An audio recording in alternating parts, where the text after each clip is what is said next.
আসসালামু আলাইকুম ওয়া রাহমাতুল্লাহি ওয়া বারাকাতুহু। আশা করি আল্লাহ পাকের অশেষ রহমতে আপনারা ভালো আছেন।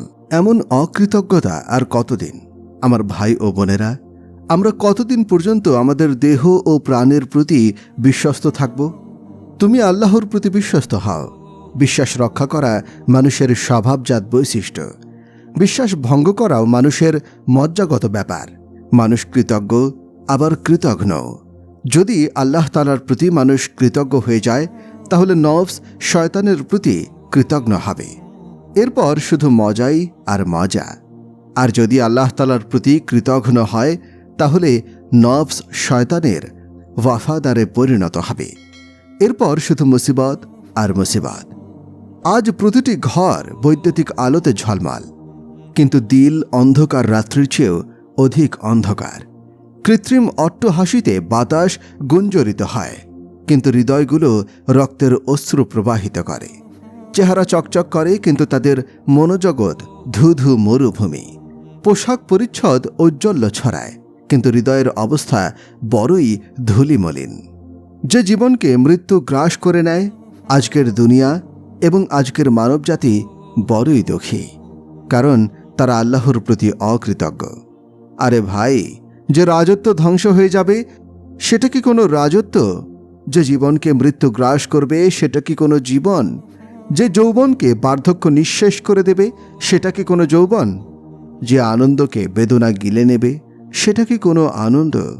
যে ধনাঢ্যতার পর দারিদ্রতার শঙ্কা থাকে, সেটা কি কোনো ধনাঢ্যতা? যে সুস্থতার পরে অসুস্থতা আসে, সেটা কি কোনো সুস্থতা?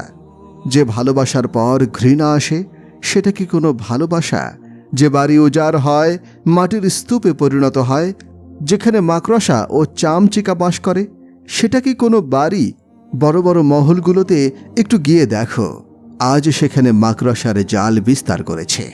সেগুলো ব্যাঙের খুপরিতে পরিণত হয়েছে, ইঁদুর ও প্যাঁচার আবাসস্থল হয়েছে। আর যে রাজা বাদশারা এসব মহলের সৌন্দর্য ও গৌরবে গর্বিত ছিল, আজ তারা পোকামাকড়ের খাদ্যে পরিণত হয়েছে। সেই পোকামাকড়গুলো তদপেক্ষা বড় পোকার খাদ্য হয়েছে, এবং সেগুলোও মরে মাটিতে মিশে গেছে। আর আজ তাদের কবরগুলো নিশ্চিহ্ন হয়ে গেছে।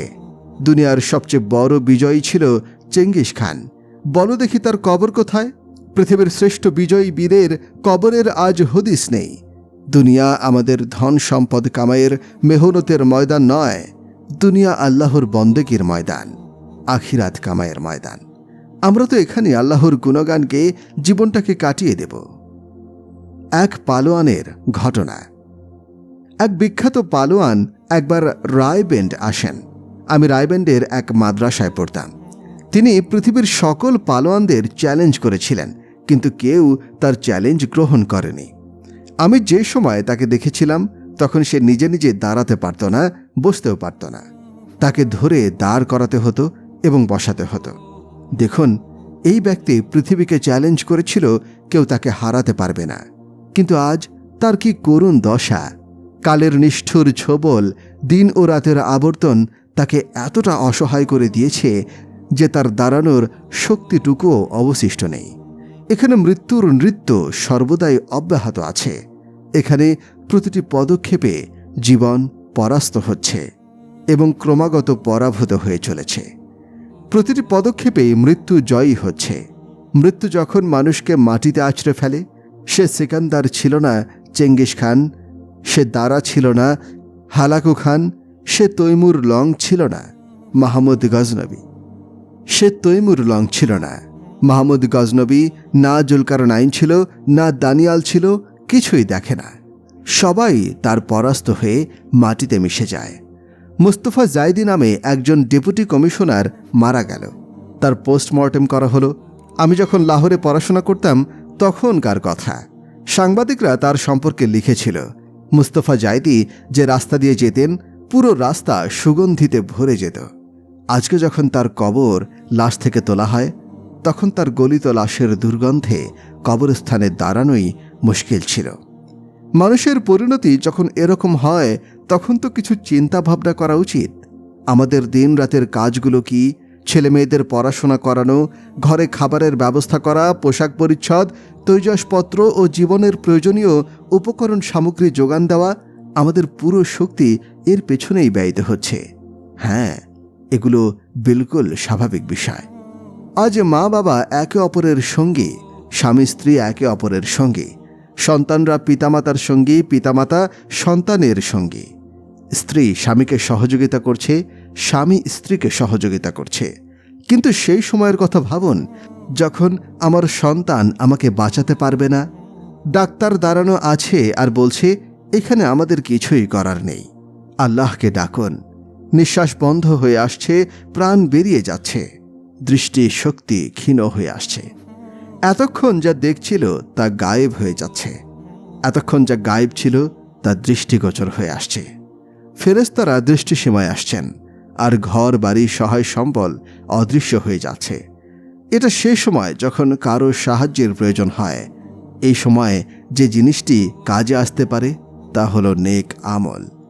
লাশের খাটিয়া যখন বিয়ে নিয়ে যাচ্ছে, সেই চিৎকার করে ডেকে বলছে এই দুনিয়া চিরকাল থাকার জন্য নয়, ধ্বংস হয়ে যাওয়ার জন্য। এটি হাসি মজাকের স্থান নয়, কান্নার স্থান। এটি ধ্বংসশীল নিবাস, এটি ক্ষয়িষ্ণু আবাস। এর সহায় সম্পদ লুট হয়ে যাবে, এর ধন দৌলত ক্ষণস্থায়ী। এগুলোর প্রতি যে মন লাগিয়েছে এবং যে এগুলোর পেছনে পড়ে পরকালকে নষ্ট করছে, সে বাজিতে হেরে গেছে। কবরের অন্ধকার কি ভুলে গিয়েছ? সেদিন কি হবে? সন্তানদের জন্য, নফসের জন্য আল্লাহ তাআলার বিরুদ্ধাচরণ করেছ। আল্লাহর ইবাদতে বাহানা ধরেছ যে প্রচণ্ড গরম, প্রচণ্ড ঠান্ডা কিংবা মারাত্মক অন্ধকার।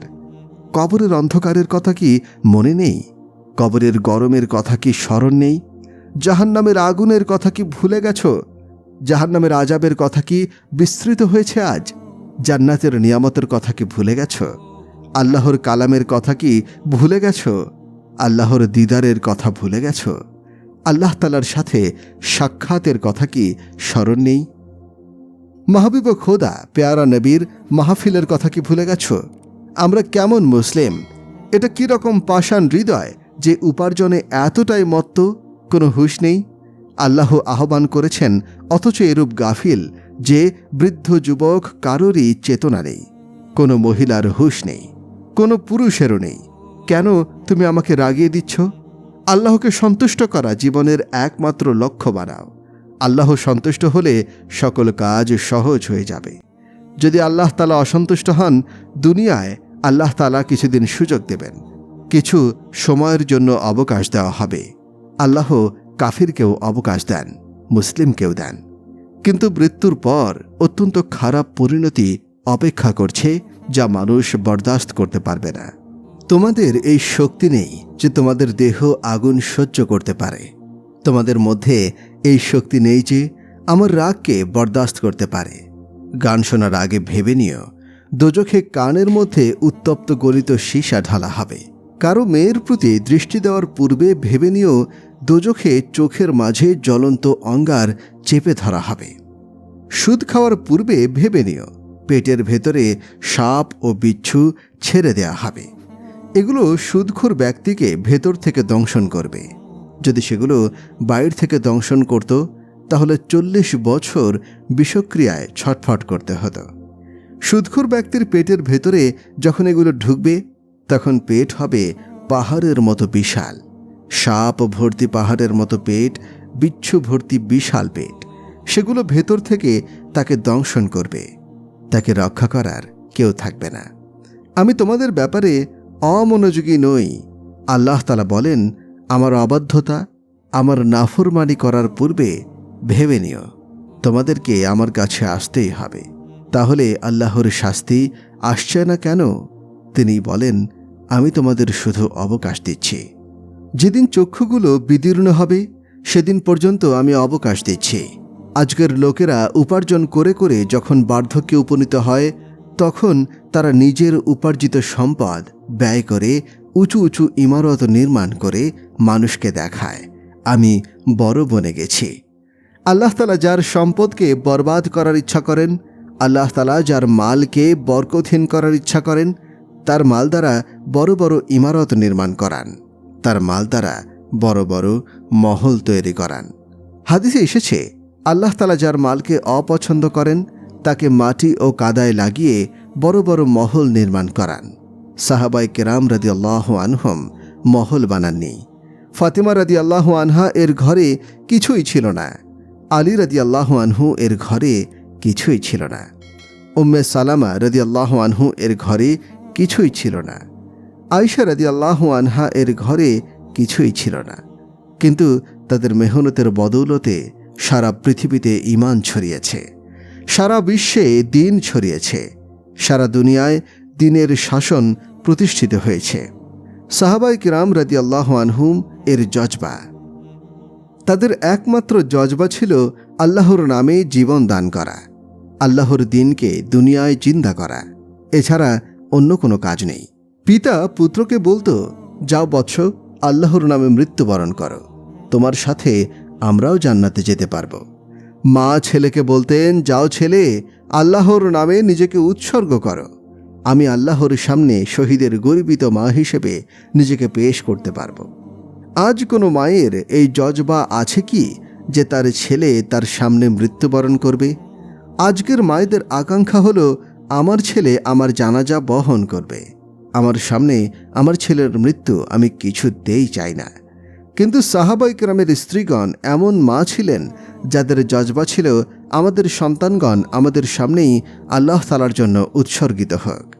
বুখারী শরীফে আছে, সাহাবী বশির রাদিয়াল্লাহু আনহু বলেন, আমি আমার মায়ের সঙ্গে মক্কা থেকে মদিনায় হিজরত করি। কিছুদিন পর মায়ের ইন্তেকাল হয়ে যায়। পিতা হুজুরে আকরাম সাল্লাল্লাহু আলাইহি ওয়াসাল্লামের সঙ্গে এক জিহাদে শহীদ হয়ে যান। যখন মুসলিম বাহিনী মদিনায় ফিরে আসছিল, তিনি বলেন, আমি আমার পিতার অভ্যর্থনার জন্য মদিনার বাইরে এক বিশাল প্রস্তরখণ্ডের ওপর বসা ছিলাম। এ পথ দিয়ে যখন মুসলিম বাহিনী আসবে, আমি আমার পিতাকে অভ্যর্থনা জানাব। যখন বাহিনীর সকলেই আমাকে ছেড়ে এগিয়ে গেল, আমি পিতাকে দেখলাম না, শুনলাম তিনি শহীদ হয়ে গিয়েছেন। আমি প্রস্তরখণ্ডের উপর থেকে নেমে দৌড়ে হুজুরে আকরাম সাল্লাল্লাহু আলাইহি ওয়াসাল্লামের সামনে এসে দাঁড়ালাম। তিনিও থমকে দাঁড়ালেন। আমি জিজ্ঞাসা করলাম, ইয়া রাসূলুল্লাহ, আমার পিতার কি হয়েছে? হযরত বশির রাদিয়াল্লাহু আনহু বলেন, হুজুরে আকরাম সাল্লাল্লাহু আলাইহি ওয়াসাল্লাম অন্যদিকে মুখ ঘুরিয়ে নিলেন। আমি কেঁদে ফেললাম এবং ঘুরে তার সামনে এসে পুনরায় জিজ্ঞাসা করলাম, ইয়া রাসূলুল্লাহ, আমার পিতার কি কিছু হয়েছে? রাসূলুল্লাহ সাল্লাল্লাহু আলাইহি ওয়াসাল্লামের চোখগুলো অশ্রুতে ভরে উঠল। তিনি কাঁদতে লাগলেন। আমি নবীজির পা জড়িয়ে ধরলাম, কাঁদতে থাকলাম। আমি বললাম, ইয়া রাসূলুল্লাহ, আমার মাও চলে গেলেন, পিতাও থাকলেন না। এখানে মানবিকতার উদাহরণ আমরা দেখতে পাই। রাসূলুল্লাহ সাল্লাল্লাহু আলাইহি ওয়াসাল্লাম হযরত বশির রাদিয়াল্লাহু আনহুকে তুলে নিলেন এবং বুকে জড়িয়ে নিয়ে বললেন, হে বশির, তুমি কি এতে সন্তুষ্ট নাও যে তোমার রাসূল, তোমার পিতা এবং হযরত আয়েশা রাদিয়াল্লাহু আনহা তোমার মা হবেন? হযরত বশির রাদিয়াল্লাহু আনহু বললেন, ইয়া রাসূলুল্লাহ, আমি সন্তুষ্ট। আল্লাহ এ উম্মতের বৃদ্ধদের ভালোবাসেন, যুবকদেরও ভালোবাসেন। যখন কোনো যুবক আল্লাহর ইবাদতে মশগুল হয়, নিজ যৌবনকে পবিত্রতার সাথে অতিবাহিত করে, ইবাদতের মধ্যে অতিবাহিত করে, তাহলে আল্লাহ তাআলা তাকে আরশের নিচে ছায়া দান করেন।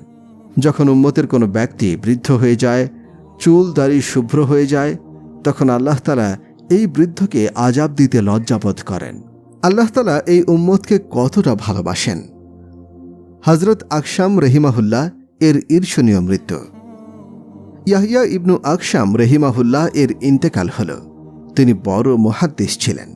জৈনিক বুজুর্গ স্বপ্নে তাকে জিজ্ঞাসা করলেন, আল্লাহ তাআলা আপনার সাথে কি আচরণ করেছেন? তিনি বললেন, আল্লাহ তাআলা আমাকে বললেন, হে বদকার বৃদ্ধ, তুমি এই পাপ করেছ, তুমি এটা করেছ, ওটা করেছ। আমি বললাম, হে আল্লাহ, আমি আপনার সম্পর্কে হাদিস শুনেছি। দেখুন ইলমের শান। আল্লাহর সামনে হাদিস বর্ণনা করা হচ্ছে।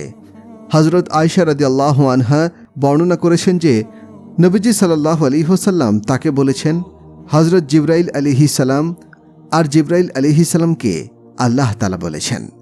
তিনি আল্লাহকে প্রশ্ন করেছেন, হে আল্লাহ, আপনি বলছেন যখন মুমিন বৃদ্ধ হয়ে যায় তখন তাকে আযাব দিতে আমি লজ্জা বোধ করি। আর আমি ইসলামের মাঝে থেকেই বৃদ্ধ হয়েছি। এই কথা শুনে আল্লাহ তাআলা আমাকে মাফ করে দিয়েছেন। আল্লাহ এ উম্মতকে সম্মান দান করেছেন, কারণ তারা তার জন্য ঘর বাড়ি ছেড়ে বেরিয়ে পড়ে। সাহাবায়ে কেরামের কবর ছড়িয়ে পড়েছে, দিন প্রসারিত হয়েছে। এক সাহাবীর কবরে একবার আমাদের জামাত গেল। কবরের ফলকে একটা হাদিস লেখা ছিল। হাদিসটি হল, যখন কবরবাসী সাহাবীর শাহাদতের খবর মদিনায় পৌঁছালো, হুজুর আকরাম সাল্লাল্লাহু আলাইহি ওয়াসাল্লাম তার ঘরে গেলেন। তার ছোট মেয়ে আল্লাহর রাসূলকে জড়িয়ে ধরে কাঁদতে লাগলেন। আল্লাহর রাসূলও কাঁদছিলেন। সাদ ইবনে উবাইদা রাদিয়াল্লাহু আনহু জিজ্ঞাসা করলেন, ইয়া রাসূলাল্লাহ, এই ক্রোদনের মর্ম কি? হুজুরে পাক সাল্লাল্লাহু আলাইহি ওয়াসাল্লাম ইরশাদ করলেন, এটা বন্ধুর জন্য বন্ধুর কান্না। হুজুর আকরাম সাল্লাল্লাহু আলাইহি ওয়াসাল্লাম হযরত যায়েদ রাদিয়াল্লাহু আনহুকে পালক পুত্র হিসেবে গ্রহণ করেছিলেন। তিনি বললেন, আল্লাহর রাস্তায় বের হওয়ার সময় যায়েদ এ ছোট মেয়েকে রেখে গিয়েছে। আজ তওবা করে উঠুন। হযরত মুহাম্মদ সাল্লাল্লাহু আলাইহি ওয়াসাল্লামের মোবারক জিন্দেগিকে বুকে ধারণ করুন। উঠুন, আজ শেখার সময় বের হন, আল্লাহর রাস্তায় বেরিয়ে পড়ুন। আমাদের নবীজির পর আর কোনো নবী নেই। আমাদের নবী শেষ নবী, তারপর আর কোনোই নবী নেই। তার পয়গাম সারা দুনিয়ার মানুষের কাছে পৌঁছানো আমাদের উপর ফরজ। যখন ইসলামের ফরজ বিধানসমূহ মিটে যায়, তখন তাবলীগ ফরজ হয়ে যায়। আজ ফরজ সমূহ মিটিয়ে দেওয়া হচ্ছে, তাই তাবলীগ আমাদের উপরে ফরজ। আরে ভাই, আপনাদেরকে দূর দেশের কথা কি বলবো। মুলতানে আমাদের জেলার ঘটনা শোনাচ্ছি। নতুন করে গড়ে ওঠা শহরের জনবহুল বসতির এক স্থানে 1 ফিট জায়গায় দাঁড়িয়ে আমাদের এক সাথী 21 জনকে জিজ্ঞাসা করলেন, ভাই, আমাদের নবীর নাম কি? 19 জন বলল, ভাই, আমার জানা নেই। শুধুমাত্র 2 জন লোক বললেন, মুহাম্মদ সাল্লাল্লাহু আলাইহি ওয়াসাল্লাম। যারা কালিমা নামাজ সম্পর্কে জানেন, আজকে তাদের জন্য ঘরে বসে থাকা মহা অন্যায়। তারা বলছে জানা নেই। আমার ভাইগণ, আল্লাহর সন্তুষ্টির উদ্দেশ্যে হকের পয়গাম নিয়ে বেরিয়ে পড়ুন। আল্লাহ তাআলা এই জগৎকে অর্থহীন বানাননি, ক্রীড়া কৌতুকের জন্য বানাননি, বেকার বানাননি।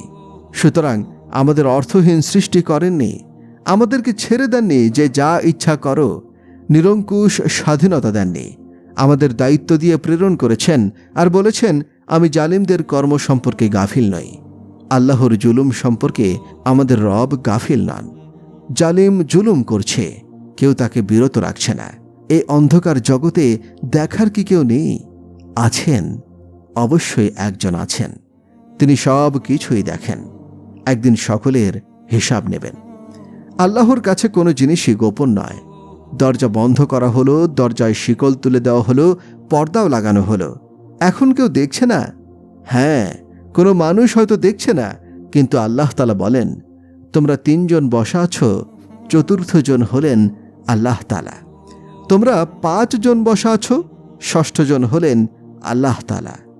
এর চেয়ে সংখ্যায় কম হও, 5, 4, 3, 2 বা 1। এর চেয়েও সংখ্যায় বেশি হও, 5 থেকে 5000 হও। তোমাদের রব তোমাদের সাথেই আছেন। তোমরা যা করছো, একদিন তিনি তা তোমাদেরকে দেখাবেন। আল্লাহ তাআলা বলেন, তোমরা আস্তে বলো কিংবা জোরে বলো, তিনি তোমাদের হৃদয়ের ভেতরে যা আছে তাও জানেন। সে যে কোনো কথাই উচ্চারণ করে তা লিপিবদ্ধ করার জন্য তার নিকট থাকে এক প্রস্তুত প্রহরী। কিছু কথা এরূপ আছে যা মানুষ মনে মনে বলে, যা সে নিজেও শোনে না, তার কানও শোনে না, অন্যেরাও তা শোনে না। একে বলা হয় হাদিসুন নফস। আল্লাহ তাআলা বলেন, তোমরা নিজেদের সাথে নিজে যে কথা বলো, আমি তাও শুনি। সুতরাং আল্লাহ তাআলার কাছে কোনো কথা কিভাবে গোপন থাকবে? মনে যে কথা উদয় হয়, ফেরেশতাদের কাছেও তা গোপন থাকে। যে দৃষ্টি নিক্ষেপ করা হয়, তা ভালো দৃষ্টি নাকি খারাপ দৃষ্টি? খারাপ দৃষ্টিতে দেখা হলো নাকি ভালো দৃষ্টিতে দেখা হলো? সম্মানের দৃষ্টিতে দেখা হলো নাকি অসম্মানের দৃষ্টিতে দেখা হলো? মাথায় এবং মনে যে কথা উদয় হয়, ফেরেশতারাও তা জানে না। আল্লাহ তাআলা তা জানেন এবং বোঝেন। এ জগতের একটি অণুর খবরও আল্লাহ তাআলা রাখেন। তিনি জানেন চোখের চুরি এবং অন্তরে যা কিছু গোপন আছে, তার সব কিছু। পাপ দৃষ্টির কারণে মনেও পাপের চিন্তা উদয় হয়, এটাও আল্লাহ তাআলা দেখেন। মানুষ যা কিছু করে তার কোনো কিছুই আল্লাহর কাছে গোপন থাকে না। দিনে তোমরা যা কিছু করো আল্লাহ তাআলা তা জানেন। তোমাদের মধ্যে যে আস্তে কথা বলে এবং যে সশব্দে বলে, যে রাতে লুকিয়ে থাকে এবং যে দিনে ঘুরে বেড়ায়, সবাই আল্লাহর নিকটে সমান। আলো থাকলে আল্লাহ তাআলা জানবেন, কিংবা লাউড স্পিকারে ঘোষণা হলে আল্লাহ তাআলা জানবেন এমন নয়। আল্লাহ তাআলা বলেন, তোমরা জোরালোভাবে বলো কিংবা আস্তে বলো, আল্লাহ তাআলা সবই শোনেন। তোমরা দিনে যা কিছু বলো, যা কিছু করো, তা তিনি দেখেন। তোমরা রাতে যা কিছু বলো, যা কিছু করো, আল্লাহ তাআলা তা দেখেন। আল্লাহ তাআলার কাছে রাত ও দিনের আলো সমান। আল্লাহ তাআলার জন্য বদ্ধ কক্ষের ভেতরে একা একজন আর উন্মুক্ত প্রান্তরে লাখো জন সমান। আল্লাহর জন্য সমুদ্রের তলদেশের জগৎ এবং আরশের নিচের দুনিয়া সমান। তিনি যে রূপ জিবরাইল আলাইহিস সালামকে দেখেছেন, তেমনি এই গ্রহের গহীন বনভূমিতে বিচরণ পিঁপড়াকেও দেখেছেন। তিনি জিবরাইল, ইসরাফিল, মিকাইল আলাইহিস সালামের কথা যে রূপে শুনেছেন, সমুদ্রের গভীরে থাকা মাছের ডাকও শুনছেন। তার কাছে দূরে এবং নিকট সমান। দূর এবং নিকট বলতে তার কাছে কিছুই নেই, সবই নিকট। তার সত্তা এতটাই সূক্ষ্ম, কোনো চোখ তাকে দেখতে পারে না। দেখা তো দূরের কথা, মানুষ তার সত্তা নিয়ে কল্পনা করবে, চিন্তা করবে, তাকে চিন্তায় আকার দান করবে, মানসপটে তার ছবি আঁকবে, এটাও সম্ভব নয়। আল্লাহ তাআলা বলেন, তোমাদের কল্পনাও আল্লাহর সত্তা পর্যন্ত পৌঁছাবে না। ভাই, যখন আল্লাহ তাআলা এত দূরে, তখন কিভাবে আমরা তার থেকে আমাদের উদ্দেশ্য হাসিল করব? আল্লাহ তাআলা বলেন, আর আমি ঘাড়ের রগের চেয়েও তার বেশি নিকটবর্তী। তিনি তোমাদের শাহরগের চেয়েও নিকটে। যখন সারা জগৎ তার কাছে সমান, তখন জালিম জুলুম করছে, মজলুম জুলুম সহ্য করছে, ইনসাফকারী ইনসাফ করছে, আমানতদার আমানতদারি রক্ষা করছে, সত্যবাদী সত্য বলছে, মিথ্যাবাদী মিথ্যা বলছে, ব্যভিচারী ব্যভিচার করছে, সতী সাধ্বী নারী সতীত্ব রক্ষা করে চলেছে, হারাম ভক্ষণকারী হারাম ভক্ষণ করছে, আর হালাল ভক্ষণকারী নিজের প্রয়োজন পূরণ করতে হিমশিম খাচ্ছে। আল্লাহ তাআলা সবই জানেন, তিনি সব দেখছেন। ভাইরা, আসুন আমাদের আমলকে শুদ্ধ করে নিই। আল্লাহ তাআলা কুরআনে পাকের নানা স্থানে পূর্ববর্তী কওমের কথা উল্লেখ করেছেন। তাদের ঘটনা বর্ণনা করা কুরআনের উদ্দেশ্য নয়, বরং তা আমাদেরকে সতর্ক করে বলেছেন, তোমরা তোমাদের আমল দুরস্ত করে নাও, তা না হলে তোমাদেরকেও এরূপ পরিণতি বরণ করতে হবে। আল্লাহ তাআলা বলেন, তোমাদের পূর্বে এসেছিল নূহের কওম। তারা পৃথিবীকে কুফরিতে ভরিয়ে দিয়েছিল।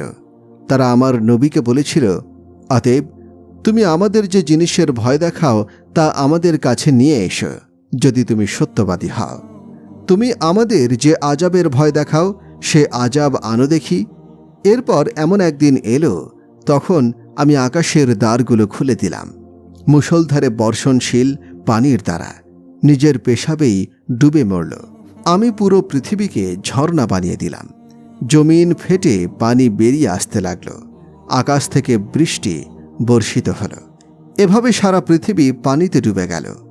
একটি তাফসিরের কিতাবে আমি পড়েছি, সেদিন আল্লাহ তাআলা যদি কারো উপরে রহম করতেন, তাহলে একজন মহিলার উপরে রহম করতেন, যে তার শিশু সন্তানকে কোলে নিয়ে বেঁচে থাকার আশ্রয়ের সন্ধানে ছুটছিল।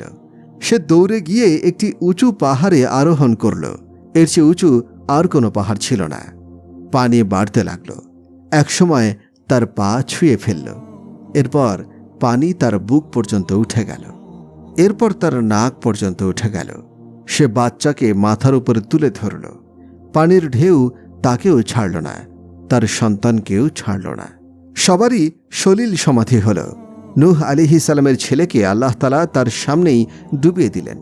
এমন সময় উভয়ের মধ্যে বাধা হয়ে দাঁড়ালো একটি ঢেউ, ফলে সে নিমজ্জিতদের অন্তর্ভুক্ত হয়ে গেল। 3 ব্যক্তি একটি গুহায় আশ্রয় নিয়েছিল এবং গুহামুখী পাথর রেখে পানির পথ আগলে রেখেছিল। চারদিক থেকে যখন পানির ঢেউ আসছিল, তারা গুহায় বসে সেই দৃশ্য দেখছিল। কিছুক্ষণ পর তাদের 3 জনের প্রচণ্ড পেশাবের বেগ পেল। অস্থির হয়ে তারা পেশাব করতে বসল। আল্লাহ তাআলা তাদের পেশাব জারি করে দিলেন। তারা তা করতেই থাকল। অবশেষে নিজেদের পেশাবেই তারা ডুবে মারা গেল।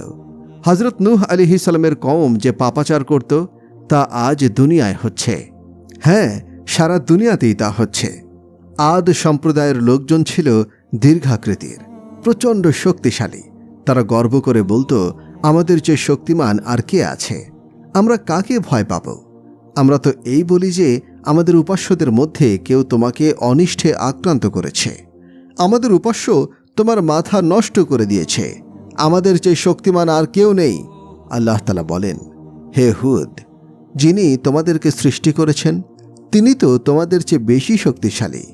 যখন আল্লাহর পক্ষ থেকে সব ধরনের আহ্বান ও যুক্তিতর্ক শেষ হল আর তাদের দম্ভ ও অহংকার ক্রমেই বৃদ্ধি পেল, নাফরমানি বাড়তে লাগল, তখন আল্লাহ তাআলা আযাবের দরজা উন্মুক্ত করে দিলেন।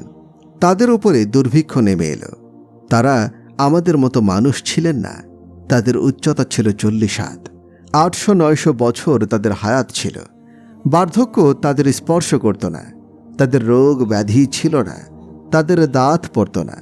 তাদের দৃষ্টিশক্তি দুর্বল হতো না। সর্বদা সুস্থ সবল ছিল এবং তারুণ্যদীপ্ত যৌবনের অধিকারী ছিল। শুধু তাদের মৃত্যু হতো।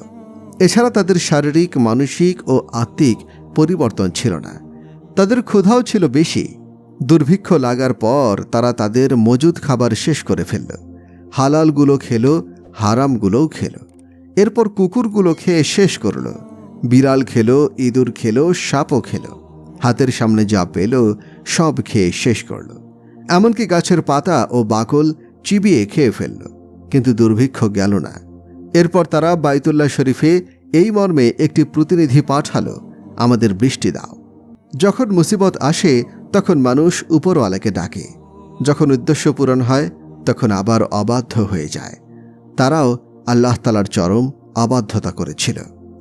আল্লাহ তাআলা তাদের উপরে 3টি মেঘমালা পাঠালেন এবং ডেকে বললেন, 3টের মধ্যে একটিকে বাছাই করো। একটি ছিল সাদা মেঘমালা, একটি ছিল লাল আর একটি ছিল কালো। তারা পরস্পরে বলতে লাগলো, সাদা মেঘমালা নিশ্চয় পানি শূন্য, লালটিতে বাতাস থাকে, কালোটিতে থাকে পানি। তারা বলল, আমরা কালো মেঘমালা চাই। আওয়াজ এলো, হ্যাঁ, তোমাদের কাছে এই মেঘমালা পৌঁছে যাবে।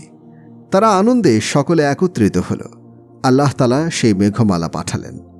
অতঃপর যখন তারা সেই আযাব দেখতে পেল মেঘ রূপে, যা তাদের উপত্যকাগুলোর দিকে এগিয়ে আসছিল, তখন তারা বলতে লাগলো, এই তো মেঘ, যা আমাদের বৃষ্টি দান করবে। দেখো দেখো, ওই যে বৃষ্টি। আল্লাহ তাআলা বলেন, হুদ বললেন, মোটেও নয়। এ তো সেই বস্তু যা তোমরা তাড়াতাড়ি চেয়েছিলে। এটা বৃষ্টি নয়, এটা হলো আযাব যা তোমরা তাড়াতাড়ি চাইতে। তোমাদের সেই কথা শাস্তিরূপে আপতিত হচ্ছে। তোমরা বলতে, আমাদের চেয়ে শক্তিমান আর কে আছে? কে আছে যে আমাদেরকে পদানত করার ক্ষমতা রাখে? সুতরাং তৈরি হও। এ এক ঝড়ো বাতাস, যার মধ্যে রয়েছে যাতনাদায়ক শাস্তি। এখন দেখো তোমাদের রব তোমাদের কিভাবে উড়িয়ে দেন। প্রচণ্ড বেগে বাতাস এলো। 60 হাত উঁচু এক একজন মানুষ প্রচণ্ড বেগে বাতাসে উড়ছিল। বাতাস তাদের পরস্পরের মাথাগুলোকে প্রচণ্ডভাবে আঘাত করছিল। তারা প্রচণ্ড বেগে ঘুরছিল আর মাথায় বাড়ি খাচ্ছিল। কিছু লোক পালিয়ে গুহায় আশ্রয় নিয়েছিল। বাতাসের ঘূর্ণন প্রচণ্ড বেগে গুহার ভিতরে ঢুকে পড়ত এবং এক টানে তাদেরকে বলের মতো শূন্যে ছুঁড়ে দিত। এরপর শুরু হতো মাথায় বাড়ি। তাদের মাথার খুলি ফেটে যেত এবং মগজ বেরিয়ে চেহারায় ছড়িয়ে পড়ত। এরপর আল্লাহ তাআলা মাথা নিচের দিকে করে এমনভাবে ভূমিতে আছড়ে ফেলতেন যে ধর ও মাথা আলাদা হয়ে যেত। আল্লাহ তাআলা তখন ডেকে বলতেন, এখন তুমি কি ওদের কাউকে জীবিত দেখতে পাচ্ছ? আর কি কেউ অবশিষ্ট আছে? এসো, তাকেও সাফ করে দিই। যে পাপের কারণে আদ কওমকে আল্লাহ তাআলা ধ্বংস করেছেন, সেই পাপ আজ আমাদের শহর নগরেও হচ্ছে। প্রিয় দর্শক শ্রোতা, এমন সব মনোমুগ্ধকর ঘটনা ও ইহকাল থেকে পরকাল পর্যন্ত বিস্তারিত ইসলামিক বিষয় নিয়ে আলোচনা করা হয় আমাদের চ্যানেলে। আপনি যদি আমাদের চ্যানেলে নতুন হয়ে থাকেন তাহলে অবশ্যই সাবস্ক্রাইব করবেন। আজকে এ পর্যন্তই। পরবর্তী ভিডিও দেখার জন্য আমন্ত্রণ রইল। ধন্যবাদ।